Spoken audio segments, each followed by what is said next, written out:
Welcome to MMA Surge. I'm your host, Andrew the Squid Montanez. An important aspect in fighting is keeping a mental notebook. When I'm fighting an opponent, I want to keep track of his strikes. We're going to go over when you're fighting an opponent, what you should be looking at, and what you should be keeping an eye on. Your gaze is also important. If I'm fighting my opponent, I don't want to just look at his feet. I don't want to just look at his hands. On this episode, we're going to touch on topics of fight philosophy and what it takes to be a mentally tough and strong fighter. An important aspect in fighting is keeping a mental notebook.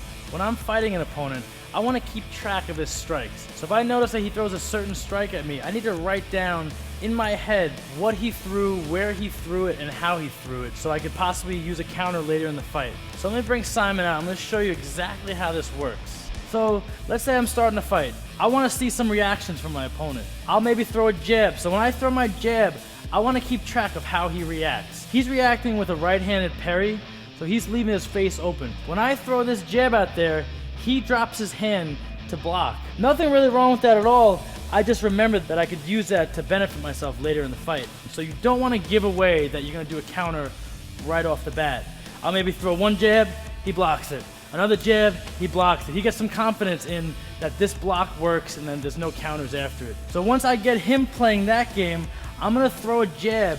Right before it gets to his face, I'm going to throw a hook to a wide open area of his face. A good part about remembering these counters is that if you react very fast, it's an opportune time to get a strike that will end the fight. So remember to have a fighter's notebook. It's very important and you're going to find a lot of success if you use it correctly.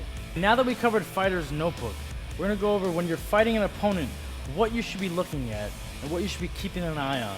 I like to keep an eye on his shoulders and his hips. And a really good way to remember that, and the way I was taught, is think of a capital I. I want to look at his shoulders, lying down, and I want to look at his hips.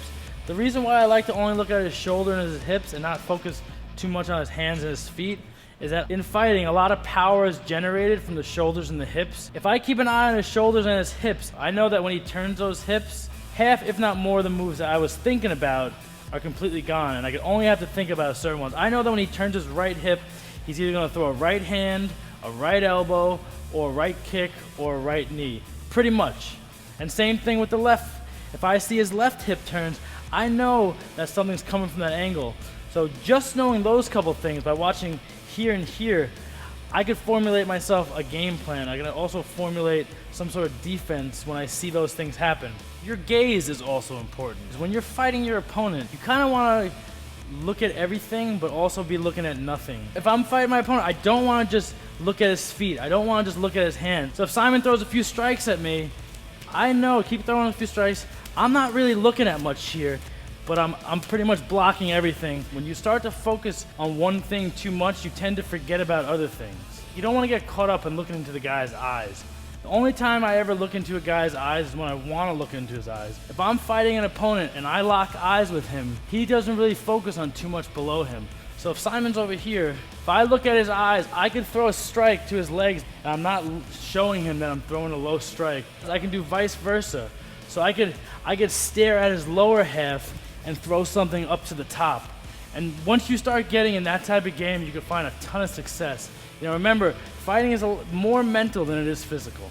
You always want to be a few steps ahead of your opponent. I want to set Simon up with a guillotine choke. I don't just jump into the guillotine. It won't be effective and he'll probably slam me and I won't get anything done. I know Simon is a wrestler. A big tendency of wrestlers is when someone comes at them with a lot of big strikes, they tend to try to go underneath and go back to their pedigree, which is wrestling. So I'm going to go here. I'm going to throw a couple big strikes. He goes underneath. Bam!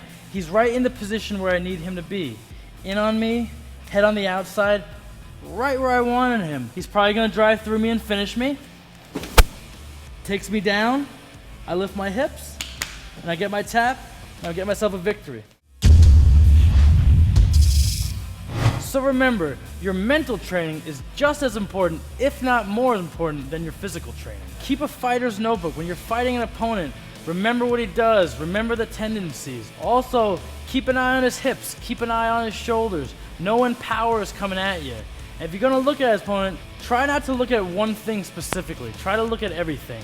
If you're going to look at his eyes, do it for a reason. Do it to set him up. And if you're going to do a strike, don't just rely on one.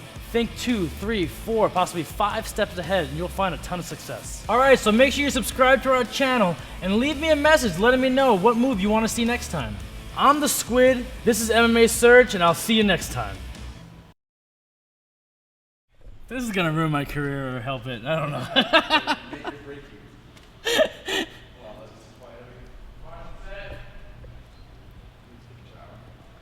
Tired of the same old moves? Visit our website, sign up for our email list, and I'll send you 10 never before seen moves.